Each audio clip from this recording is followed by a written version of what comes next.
Jodi an nou pote yon nouvel video pou kote ke nou deside pou nou ede ou nan kek aktualite e kek benefis ki wap resevo a Brazil ou menm kap viv Brazil. Nou deside notifiye ou de kek informasyon kap pase Brazil.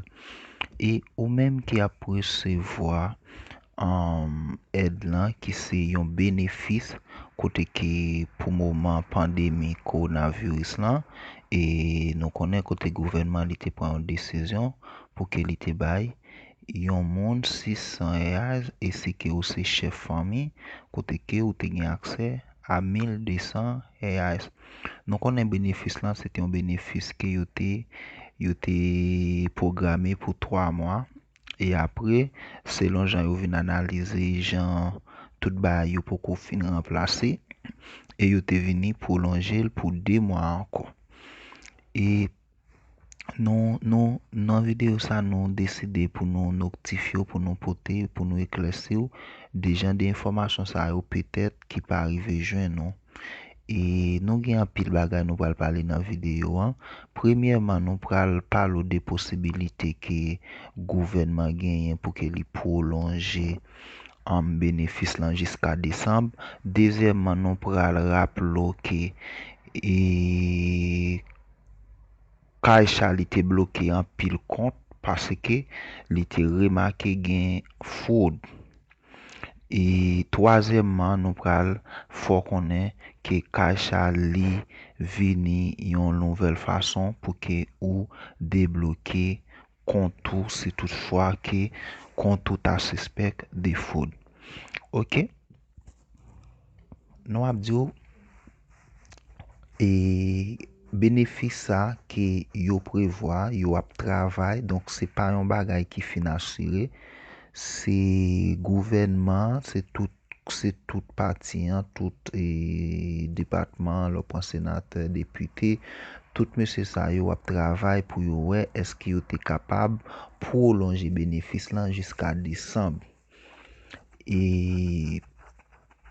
E lot informasyon ke nou ap gen pou ou anko, kote ke ou menm ki resevo a ki te nan premye pati, e nap do ki te gen pou te resevo a 3e men, a 4e men, 5e men, e nap do kote ke ou menm ki te nan premye lo an, e ki te gen 3e men, se ke ou pou ko retire kob la dan, e men gouvernement tou libere 4e men, se ke ou pa pral retire 600 reais anko, wap tou retire 1200 reais. E nap do so ke ou se yon chef fami, len do chef fami, par exemple ou gen pitit, ebyen ou pral retire 2400 reais. E nap do kote ke Caixa li mem, yo pale pou ki sa benefis lan li mem li dwe prolonge. E benefis lan li apouve pa kongre, e yo garanti ke paiement auxiliaire e benefis lan e ki se archil emergensyal lan ke li te dwe rive nan mwa out a pati di Septembre e kote ke yo vini avek yon nouvo program, prezidente vini an nouvo program, Jair Bolsonaro ansama avek Paulo Guedes, kote ke yo te vle kreye yon nouvel program pou te remplase Bolsa Familia.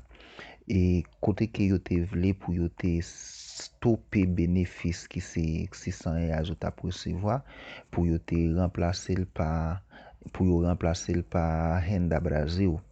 E ki sa ki vin fet, yo vin ap travay men Renda Brasil la li mem fok yo analize l epi fok yo votel. Ebyen koun ya la yo pat kapab tou vini avel direk epi pou yo te stoppe benefis yo ta presevoa, e men se sa fe yo te prolonge pou 2 mwa anko. E pou ki sa ke yo vle prolonge jiska Desembre, se parce ke selon analize ke yo fe, selon analize espesyalist yo fe, yo kwe ke ed lan ki se benefis lan, en ap djotou li se yon doa parce ke si que ou pas sorti, ou do pas sorti, ou en pile employé, en pile monde qui t'a fonctionné perdu emploi yo, eh bien, c'est normal pour que le gouvernement lui-même li fait une façon pour que les forces survivent.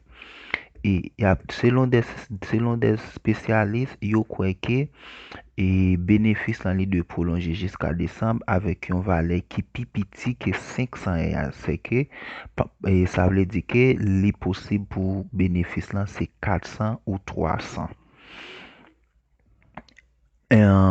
Entre-temps, nan moment, 600 li te prolongé pour 2 mois pour travail informel. Ça veut dire moun qui te gen accès pour recevoir bénéfice ça, c'est moun qui tap travail informel. Travail informel là, ça veut dire que ou tap travail canet ou pas signé. Ou tap travail canet ou pas signé. OK? Kounya nou pral passer côté qui Kaycha lui-même li vini avec une autre façon pour moun yo débloquer kat yo et kat lan pour compte yo pour yo capable et faire retrait pour retirer en bénéfice là parce que nous connaissons nous te prévoir dans vidéo hein, au commencement et Kaycha li bloqué un pile compte et pour suspect de fraude. So, et yo dit et à partir de jeudi en 23 qui c'est 23 juillet et utilisateur Kaychaten yo utiliser recevoir que yo utiliser pour yo recevoir paiement bénéfice là qui gen compte bloqué préventiellement pour inconsistance et enregistrement yo capable réaliser yon envoi de documents ça veut dire qu'il y a voué documents yo par application hein, pour réaliser et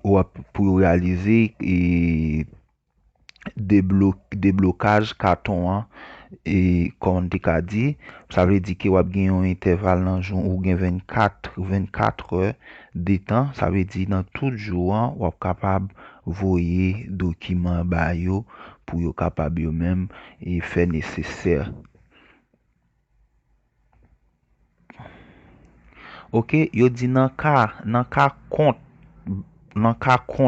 bloqué pour indice fraude, dans ka compte lan li ta bloqué pour indice fraude, utilisateur doit informer par Kaychaten, ça veut dire qu'il a envoyé un message, l'a informé et dans cas que utilisateur lui-même que yo ta bloqué, c'est en cas de fraude, eh bien Kaychaten li a informé utilisateur, ça veut dire que il a besoin un message qui dit yo et le rentre données que compte bloqué en cas de suspect fraude.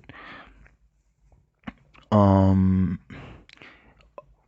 nous so Julian, ça quoi besoin faire ça ou à diriger vers une agence d'après calendrier pour moi. Ça veut dire que d'après calendrier pour moi anniversaire et d'après banque là, objectif là c'est éviter ligne pour pas gagner trop monde. Ça veut dire que pour qui ça qui a besoin pour suivre calendrier hein, et c'est parce que yo pas vle ba on dit yo ta ba un seul jour et puis tout le monde ça qui gen compte bloqué hein, et puis pour yo aller pour aller faire déblocage pour aller débloquer compte là et puis pour y aller un seul jour. C'est que pour éviter ça, yo fait que y a débloqué sur anniversaire. Par exemple, ou même qui fait janvier par exemple qui dans mon janvier février mars yo a bien jusqu'à 24 avril juillet hein, et juillet OK moun qui fait avril et mai y a bien 27 à 31 juillet et moun qui fait juin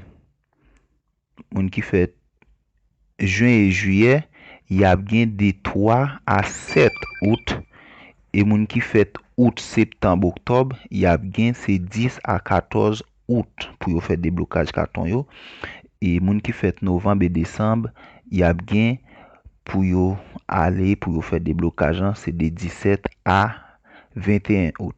N'a prendre encore ou même qui fait dans date ça, par exemple, qui fait dans mois janvier, ou même qui fait février, mars, ou gain jusqu'à 24 juillet. Et moun qui fait avril, mai, moun sa gain de 27 à 31 juillet. Et moun qui fait en juin et juillet, moun sa gain de 3 à 7 août.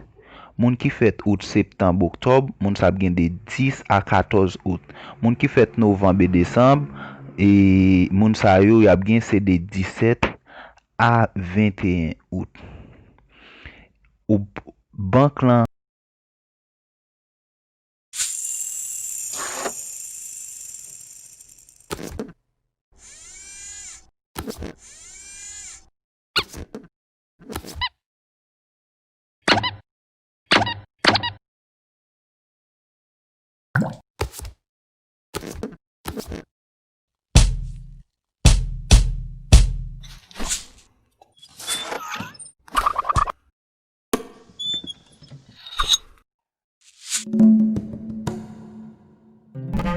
Subscribe to this channel